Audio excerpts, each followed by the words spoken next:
سر یہ جو فیصلہ ہے آپ کے خیال میں یہ تحریک انصاف کے لیے ایک راستہ کھلا ہے اور کیا بھرپور یوٹیلائز کرنا چاہیے اور کریں گے؟ اب تک جو رویہ مزاج رہا ہے اور کیا انہیں ویلکم کیا جائے گا؟ بہت سارے سوال ہیں ابھی تو بھٹی صاحب۔ دیکھیے، پہلی بات تو یہ ہے کہ راجہ پرویز اشرف صاحب کا آپ نے مارچ والا بیان چلایا، کورٹ کی عزت کرنے والے لوگ ہیں، کورٹ کے فیصلے ماننے والے لوگ ہیں۔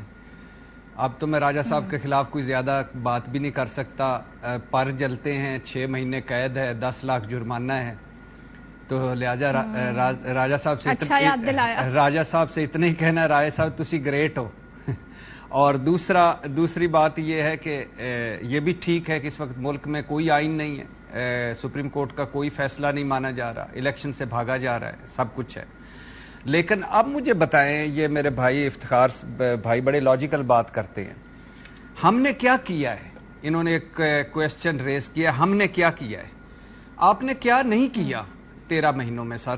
میں نے صرف یہ پوچھنا ہے۔ آپ پارلیمنٹ کی سب سے بڑی جماعت تھے، آپ کو اس کروڑوں لوگوں نے امیدوں اور آرزوؤں اور امنگوں سے بھیجا تھا پارلیمنٹ میں، تبدیلی لانے کے لیے، نظام بدلنے کے لیے، اور اس سٹیٹس کو توڑنے کے لیے، اور ایک نئی چیزوں کو، ہماری جو امیدیں تھیں، امنگیں اور آرزویں تھیں، ان کو پورا کرنے کے لیے۔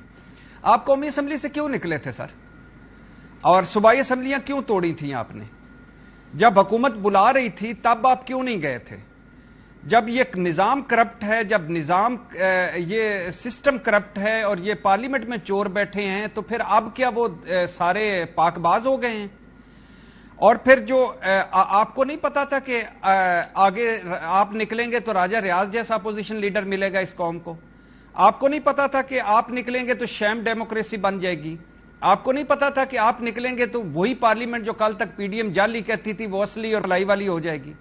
آپ کو نہیں پتا تھا کہ آپ جب نکلیں گے تو یہ سارا نظام تلپٹ ہو جائے گا، اور آپ نکل گئے اس سے؟ کیوں نکلے تھے سر آپ؟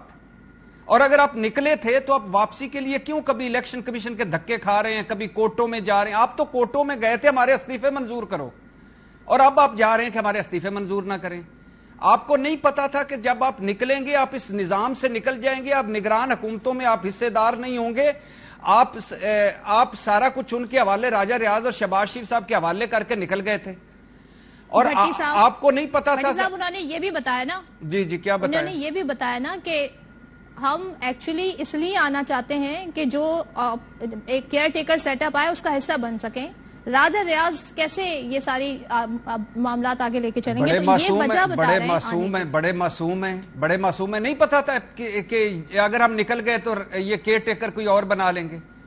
آپ کو 90% پاکستان تحریک انصاف سمجھا رہی تھی سر کہ نکلیں گے تو آپ کو کیا گارنٹی ہے کہ الیکشن وقت پہ ہوں، نکلیں گے تو آپ کو کیا گارنٹی ہے کہ نگران سیٹ اپ غیر جانبدار آئے، کیونکہ ہم تو نکل جائیں گے۔ آپ نکلیں گے تو پھینٹیاں پڑیں گی، تشدد ہوگا، مقدمے ہوں گے، گرفتاریاں ہوں گی۔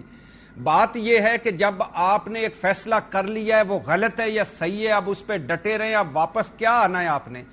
اب دوسری بات یہ ہے کہ اب پانی سر سے گزر گیا ہے، اب پاکستان تحریک انصاف پر پابندی لگنے کی باتیں ہو رہی ہیں، مائنس عمران خان کے فارمولوں کی باتیں ہو رہی ہیں۔ اب 9 مئی کے بعد حالات بالکل ڈیفرنٹ ہو گئے ہیں۔ اس وقت جب یہ آنا چاہ رہے تھے، حالات اچھے تھے، اس وقت اسپیکر صاحب نے کمال چالاکی سے، آپ کو وہ ایاز صادق صاحب کی آڈیو ہے نا کہ جن کے ہم نے استعفے منظور نہیں کرنے، کہہ دیں گے ان کے دستخط ٹھیک نہیں ہیں، اس وقت وہ آپ کو آنے نہیں دے رہے تھے۔ ہاں 2-4 جملے، اس وقت یہ آنے نہیں دے رہے تھے، اس وجہ سے آنے نہیں دے رہے تھے کہ وہ آپ کو نہیں بٹھانا چاہتے، وہ آپ کو اپنے نظام کا حصہ نہیں بنانا چاہتے۔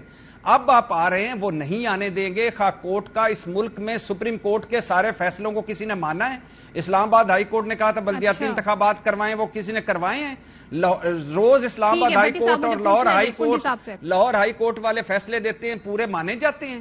کوئی نہیں مانے گا۔ اب آپ کو کوئی نہیں آنے دے گا، کوئی معجزہ ہو تو آنے دے، کوئی بھی نہیں آنے دے گا۔ اب آپ بیٹھیں، اب آپ تیاری کریں، اب آپ بھگتیں جو آپ نے اپنے فیصلے کر لیے۔